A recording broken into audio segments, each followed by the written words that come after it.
அடிச்சவனை பார்த்து அழுகுற காலம் முடிஞ்சு போச்சு. திருப்பி அடிச்சா தான் வாழ முடியும். வாடா. கில்லி படம் ரீரிலீஸ் ஆகி மிகப்பெரிய வெற்றி அடைஞ்சிருக்கு அப்படின்னே சொல்லலாம். ஏன்னா day one grosser 2024 best day one கிராசராக வந்து கில்லி இருந்திருக்கு. அந்த அளவுக்கு மிகப்பெரிய வரவேற்பு இருந்துச்சு கில்லிக்கு.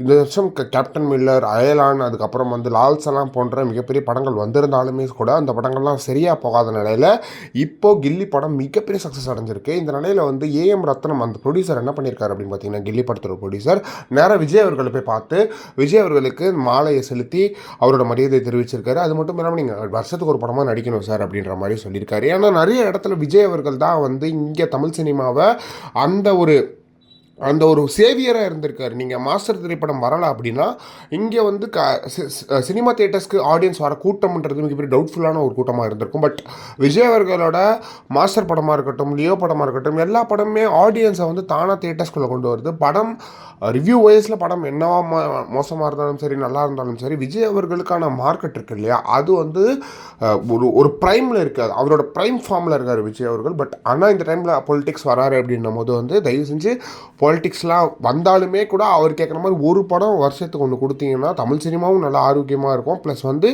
உங்களோட ரசிகர்களுக்கும் பயங்கர சாட்டிஸ்ஃபேக்ஷனாக இருக்கும். நீங்கள் பேசுகிற அரசியல் படமாகவே அது இருந்தாலுமே கூட. ஸோ இதை பற்றி நீங்கள் என்ன நினைக்கிறீங்க அப்படின்றத மறக்காம கமெண்ட் பாக்ஸ் வந்து சொல்லுங்கள்.